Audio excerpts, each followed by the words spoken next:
Ya ndithu ifeyo ndi ochokera kwa Mulungu ndipo kwa iye ndikobwerera.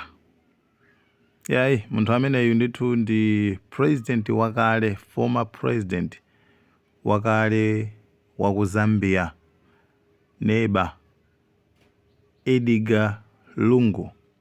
Ameneyu ndithu watisiya after kudwala ndithu kwa kanthawi ku chipatala kuja cha ku South Africa.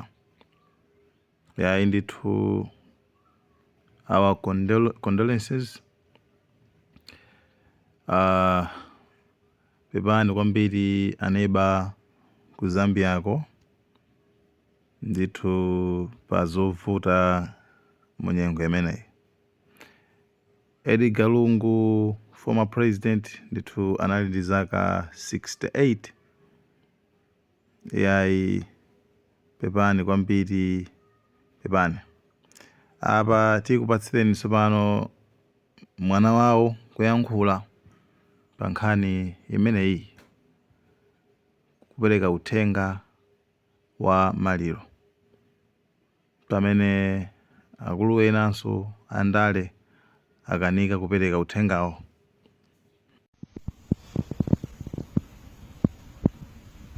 Fellow Zambians, it is with profound sorrow that we announce the passing of His Excellency, Dr. Edgar Lungu, 6th President of the Republic of Zambia, who departed this morning at 06 hours at Medifarm Clinic, a center in South Africa. My father, President Lungu, had been under medical supervision in recent weeks. His condition was managed with dignity and privacy, with support from all well-wishers. In this moment of grief, we invoke the spirit of one Zambia, one nation. The timeless creed that guided President Lungu's service to our country. In time, the nation will be involved to be informed of other arrangements. Thank you. God bless you. We are saying no to homosexuality. Why should you say we're going to be civilized if we only allow it? Are you saying we are very primitive now because we are frowning upon homosexuality? Even animals don't do it. Why should we be forced to do it because we want to be seen to be smart, to be seen to be civilized and advanced and so on? Munthu ameneyu ndithu pa nkhani yokhuzana ndi mathanyula ndi amayesetsa ndithu kuyankhula kuti yayi ngati uli umphawiwo tikhale nawo. Ngati mukuona kuti ndalama zanuzo madona inu ofuna kutipatsa ife kuti pangeza mathanyula bwana ndalamazo za mathanyula zomwe munyamule muzipita nazo, koma ifeyo sitingapange za mathanyula chifukwa olo zinyama sizipanga mathanyula. Mkolo amene ndithu anali wochilimika panapa nkhani imeneyi ndithu. Because already you're tying it to aid.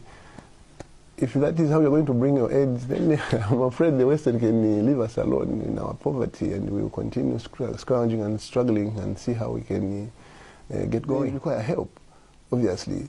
For me, I think they're sick. That's how I see it. But they need help. The fact that they're going to jail probably is one thing, but help should be rendered to them. A pardon could be considered, but not in the manner that the ambassador is coming out, like insulting the collective wisdom of the Zambian people, the sovereignty of this state. You don't do that. And confirm the untimely demise